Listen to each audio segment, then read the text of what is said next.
Do you realize that you cannot be effective in priesthood if you are ignorant? It doesn't work with priesthood. Spiritual knowledge is the currency with which we do priesthood. Are you still with me? Oh, you are not following me.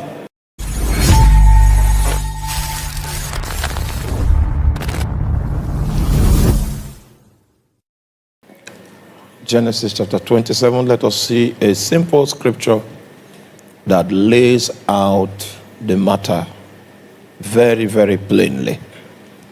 And it came to pass when Isaac was old and his eyes were dim, so that he could not see, he called Esau his eldest son and said unto him, My son. And he said unto him, Behold, here I am.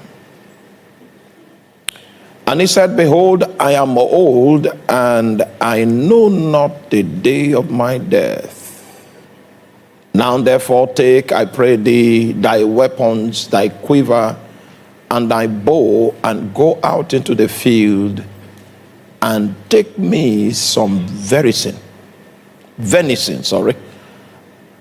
and make me savory meat such as I love, and bring it to me that I may eat, that my soul may bless thee before I die. Can you see that his father was prescribing to him the kind of meat that he needs to make available? Such meat that is savory, such that he loves. And when he has dined in this venison, his soul will bless him. So when we talk about a sacrifice, we're talking about something that you can present before a spirit being that his soul will love. Something that you can present before a spirit being that he will look upon and be satisfied. Something that will provoke a response from that spirit being to deal with you with tender mercies and with great favor.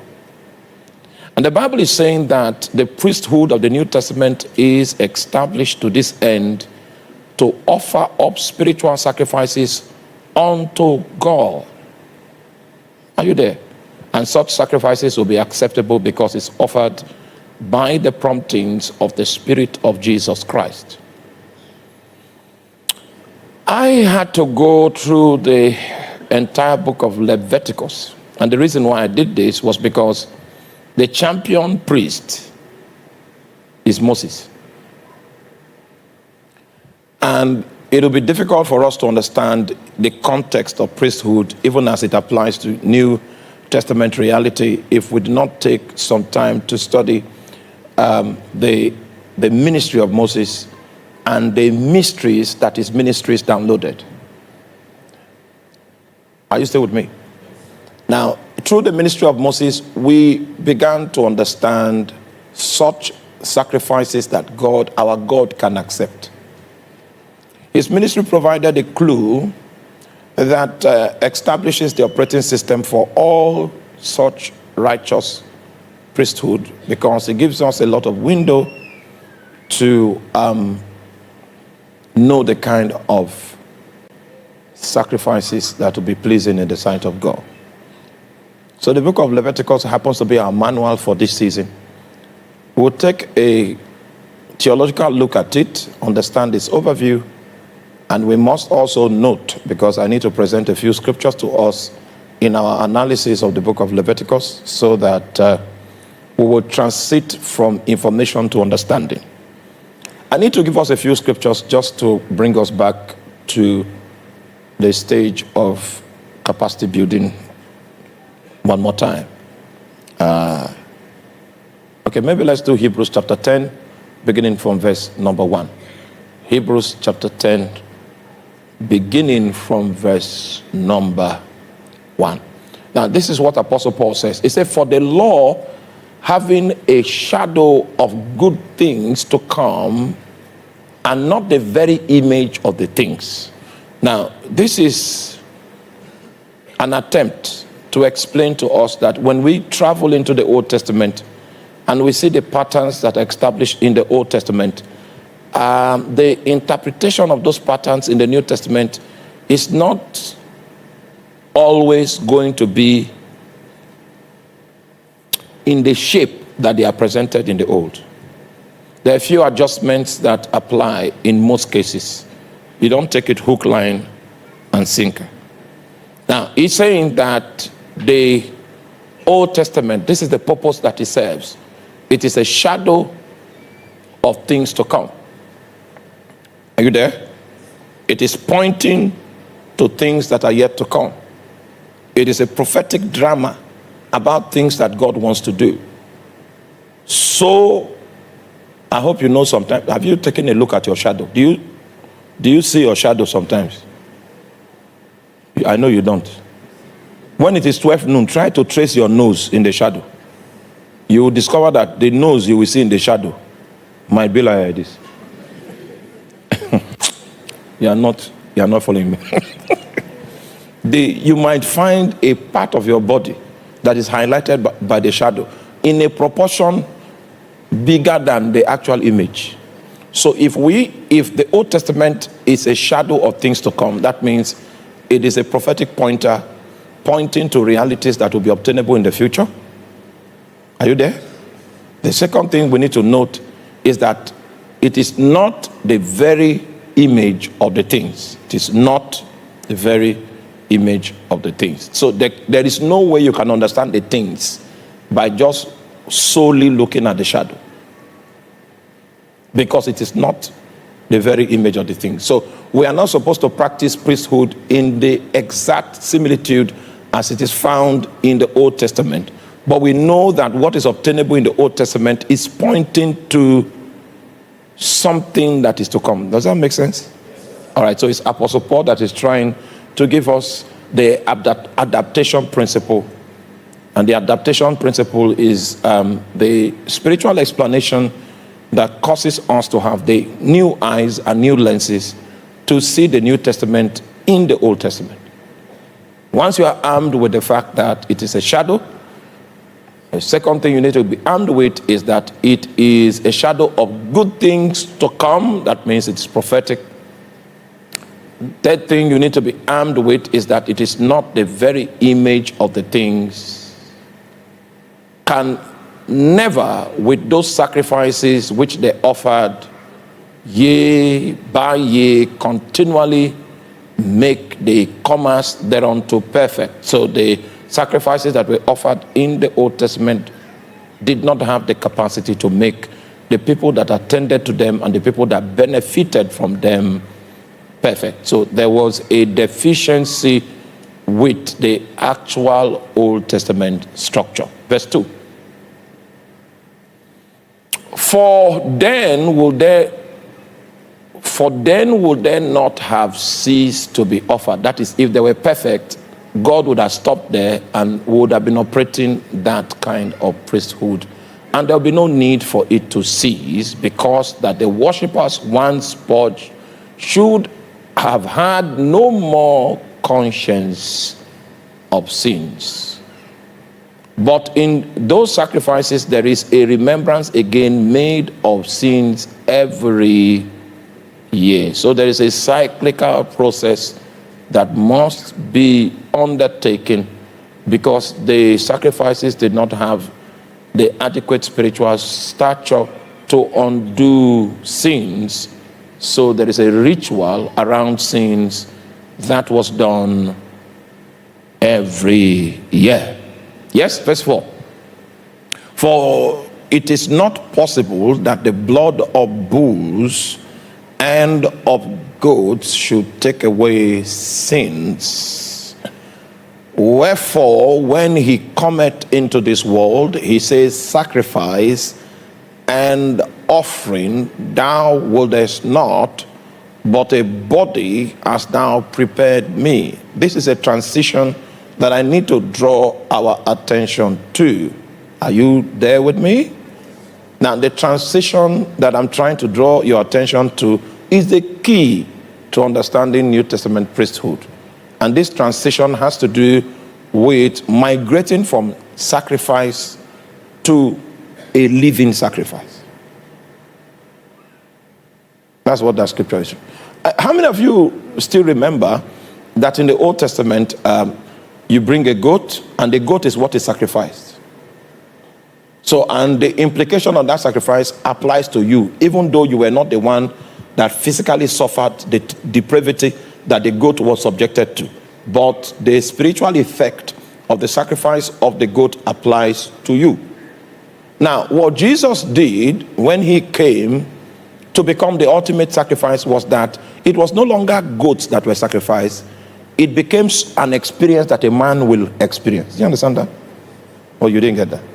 So we moved, there is a slight movement there from sacrifice to living sacrifice.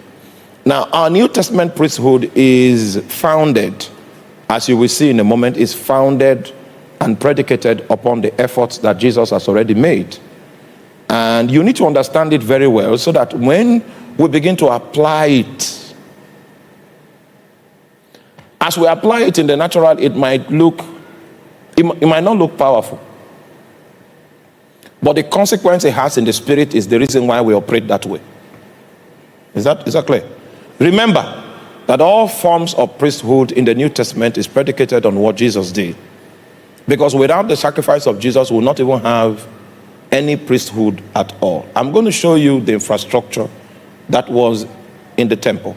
When you move from the outer court into the holy place, the first furniture you will see is what is called the brazen altar. All forms of priesthood in that corridor is based on that brazen altar. Those of you that are students of the Bible, that have labored in the Bible for a while, you understand the meaning of brazen, bronze. Bronze means judgment. And judgment was what was revealed to Adam in the garden when God told him that in the day that you eat of this fruit, you shall surely die. That's the position of God's justice system. So the judgment that was already hanging over man on the account of that rebellion existed before man committed the infringement. Is that not how law is? You're not following me. That's how law is. I don't know, maybe Barrister Kasa will help us. If somebody steals a goat and it's confirmed that the person has stolen a goat, what is the likely penalty that is going to receive? Please arm him with a microphone, please. What is the likely penalty that the person... Please, when you are coming for Bible study, come armed, because you can be confronted with the microphone. What's the likely penalty that the person is to face if it is confirmed that the person stole a goat? The law that is already there will be applied against the person to the effect that he should either be imprisoned for a term of years, okay, or it's equivalent of a fine. Okay, if someone breaks into a residence, yeah, and in his efforts somebody dies, what's the position of the law about that situation? Okay, that's a capital offense. It's a capital offense. Yes. So straight away he will. The law will require him to also be imprisoned for a term of years. For a term of years. Yes. You see. So what I'm trying to say is that the position of the law is already established about these crimes. It is not when you commit a crime that the law will be formulated to accommodate it. Yeah. The law already has penalties. Okay, that's what I just wanted you to confirm. Thank you. Now, so what we are seeing here is that God told Adam that if he eats of that fruit, that the judgment about that level of departure is already captured in the justice system of heaven. So when Jesus came, the major assignment of Jesus was to create an escape route for humankind, because humankind is already on the bad side of the law. And in order for Jesus to make a way for humankind, he had to receive that judgment. He had to submit to that judgment. So the ultimate purpose of Jesus in his ministry was to offer himself in order to satisfy the claims of divine justice, but the principle of substitution, so that you and me can have a way to experience life. So Jesus took our place in judgment, so that we can take his place in life. That's the story of the gospel. Now, so all of our priesthood is based on the foundation of what Jesus did. So what Jesus did is what is referred to, or what is seen as, the brazen altar in the holy place. Are you clear? Are you there? So the sacrifice of Jesus is the biggest altar that you can ever find. And our priesthood is based on interacting with that is sacrifice and applying it in various fashions, in various forms. Because in Jesus, sacrifice passes to become a living sacrifice. Sacrifices previously were external things that were given.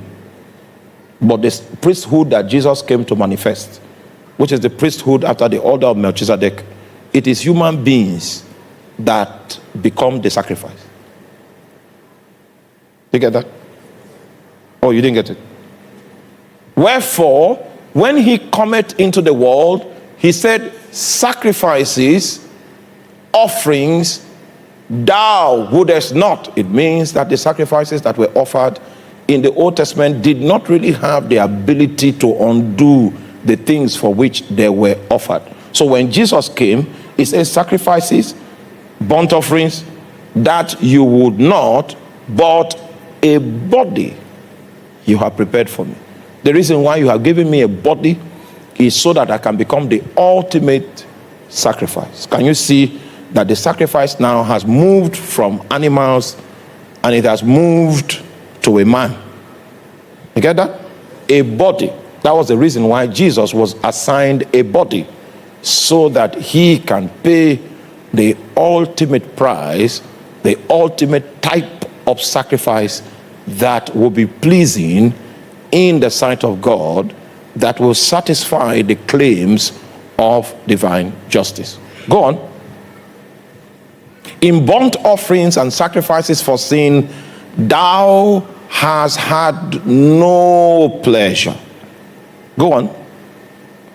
Then said I, lo, I am come in the volume of the book, as it is written of me, to do thy will, O God. Yeah? Above, when he said sacrifice and offering and burnt offerings and offering for sin, thou wouldest not, neither has pleasure therein, which are offered by the law. It means the law did not satisfy God. It only appeased God for a time. And that is why it was repeated, because it was just a means of appeasement. It was not a means of satisfaction. So the claims of divine justice were not satisfied under the law. If you come and bring a bull and sacrifice, it might cover your offense for a time. But the implication of that sacrifice and the vocabulary of the blood that is shed will begin to wane in the realm of the spirit until it fully evaporates after a time. So you will need to redo that sacrifice again so that you can experience and enjoy the same level of immunity. Are you there? All right. So the reason why the sacrifices had to be cyclical and continuous is because they did not have the ability to satisfy God. Now, this is January. So most of you bought Christmas goat, bought Christmas ram. Please, what is the average cost of Christmas goat? Pastor Chooks, I know you, a goat laid down its life so that you could celebrate. What was the cost of that goat? Or you are not the one that is in that department? Okay, Pastor Chooks is on the high side. So he has people that take care of such issues. I'm talking about someone that can give us the current market price for goat right now. Huh? You know, I've not been to the market for a long time. A very long time. Okay, somebody's coming up here. I'm hearing 45,000. What? 60,000, depending on the size of the stomach. Now, okay. Let me ask you a question. If every time you lie, you need to bring a goat to consider 2023, how many goats would you have been required to make available? So if you study the book of Galatians, you will find a terminology called the curse of the law. Have you seen that? The curse of the law. You know what the curse of the law is? The requirement for sacrifices, for offenses. Even if you are a billionaire and you are offering one goat of 60,000 naira per lie, and maybe the one for fornication might be ram. The other day we were sending somebody with bride price to go and pay for a lady in Botswana. It was 7 cows.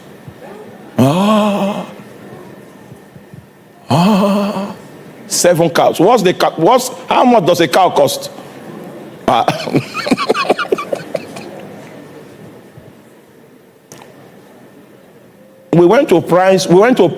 didn't know that it's only in Nigeria that they price around bride price. If you try to price somewhere else, it's an insult. So when they say 7, they mean 7. So, are you there?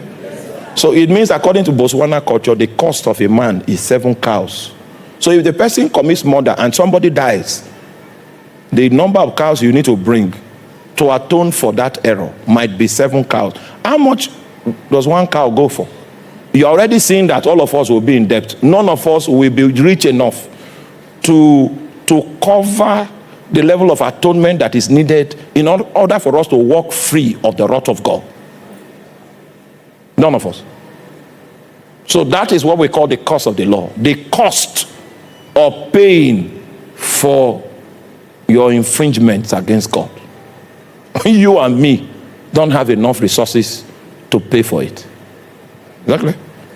All right, so Jesus is bringing a new kind of priesthood. And the new kind of priesthood that is bringing on the scene is what we call the priesthood of the living sacrifice. This priesthood is going to affect you and me. This new type of priesthood. Are you there? Okay, so. Then said he, Lo, I am come to do thy will, O God. He taketh away the first, that he may establish the second. It's because of the inadequacies of the sacrifices of the Old Testament that God had to send his son, and he gave his son a body so that he can offer himself as a sacrifice that he can accept. Do you still remember the parable of savory meat that I love? That savory meat is Jesus Christ. Because the sacrifices under the Old Testament did not have enough stature to satisfy God. Are you there? Now, so I want to draw your attention to some matters. Before we leave Hebrews chapter 10, I will still want us to read Hebrews chapter 10 verse 1 before we migrate. Are you still with me?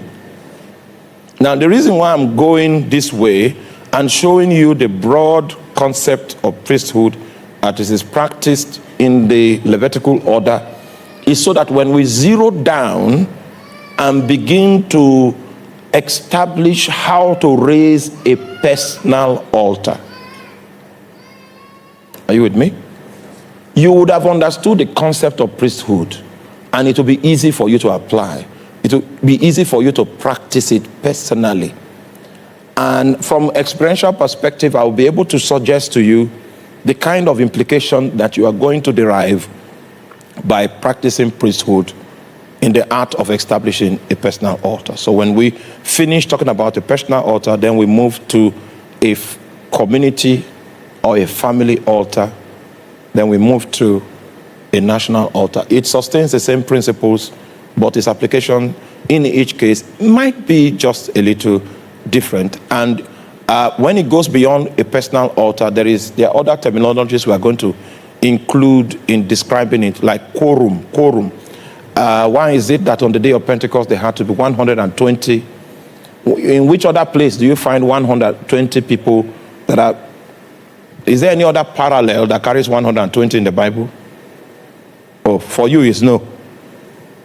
You see, God is a God of patterns. He's a God of science. There's a pattern to the things he does. He doesn't do things one-off because he's prophetic. What he does in the Old Testament is pointing to something he will do in the New Testament. And so there are certain patterns that will be littered around what he does in the Old Testament, so that when he begins to do it in the New, you can now say, oh, this is that. This is that. There are parallels in the Bible that will give you insight into what God is fulfilling. Are you there? Okay. So verse number 1, it says, for the law, having a shadow of things to come. The first thing about the law is that it is prophetic. Second thing you need to know is that it is not the very image of the things. And the sacrifices that were offered therein could not make such that came unto it perfect. Now, the reason why I came back here is to show you just the number 1 point that I raised. It is a shadow of good things. Not just shadow of things to come, but shadow of good things to come. So we are going to look at the Old Testament context, and I'm not so concerned about that. We will see what it points to, and we are going to take our education from the things that all the shadow of offerings, all the shadow of sacrifices point to, so that we can understand our position and the implication of those sacrifices within the context of the new covenant. Because that is such that is applicable to you and to me. Are you there? You know, we spoke about sacrifices yesterday, and I told you that a sacrifice is something that can be offered to a spirit being that a spirit being will be satisfied about. So if at this point I decide to ask you a question, what do you think that if you offer God, God will be satisfied about? Do you have an answer to that question? You know the answer to the question? Moses knew those things. Moses knew the things that God will accept. He knew the things that God will be satisfied about. And if we want to study priesthood, there's no way we can escape studying the life and the ministry of Moses. Do you still remember the Passover? The Passover in Egypt? Still remember it? Still remember what was about to happen? It was the angel of death that was about to visit Egypt. It was already concluded. God had given the decree, and the angel of death was mobilized. And then Moses now, because he has a relationship with God, went to consult God, and God gave him a word of wisdom. The word of wisdom that God gave Moses could not stop the decree that had gone forth about the angel of death visiting Egypt. But the word of wisdom that God gave to Moses was able to confuse the angel. He said, take the blood of a ram, put it on your doorpost, put it on the lintel of your house. And the children of Israel did it. When the angel of death came to Israel, he said, somebody help me kill the firstborn here. So he passed over. So when you hear Passover, don't think that they were preferred just because they were Israelites. They were preferred. The angel that was sent to carry out their assignment was confused because Moses operated a wisdom that came from a superior realm. So in the eyes of that angel, the sons of Goshen, the firstborn of Goshen, were already sacrificed. That's why he passed over to finish the assignment. He said, somebody help me. Oh. The person has helped me to do this assignment. He said, that's where priesthood comes in. Oh my, you are not here. You are not here. You heard what Sister Queen, where's Queen? Do you know people have been asking me questions? That, okay, if a wizard can raise the dead, hey, then what are we doing? I said, calm down. So I went on research. When you were sleeping, yesterday, I was researching. Now, do you realize, so Queen will need to come and confirm this. The only people that your grandfather could raise from the dead were people that witchcraft killed. There is a difference between witchcraft death and normal death. Normal death comes by a decree from God, from the sovereign.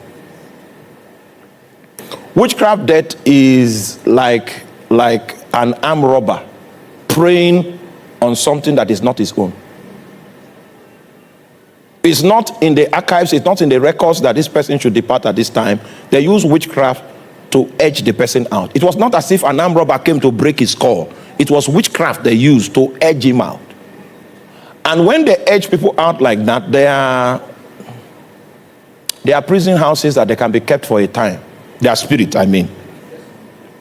It is from those prison houses that the man had wisdom in the priesthood of darkness as to how to set that captive free. So it was not actual resurrection. It's just restoration of what was stolen. Your people called me and say, hey, so wizards can say, calm down, it's okay. But do you see how much control that wizard had because of the knowledge of priesthood? Do you realize that you cannot be effective in priesthood if you are ignorant? It doesn't work with priesthood. Spiritual knowledge is the currency with which we do priesthood. Are you still with me? Oh, you are not following me.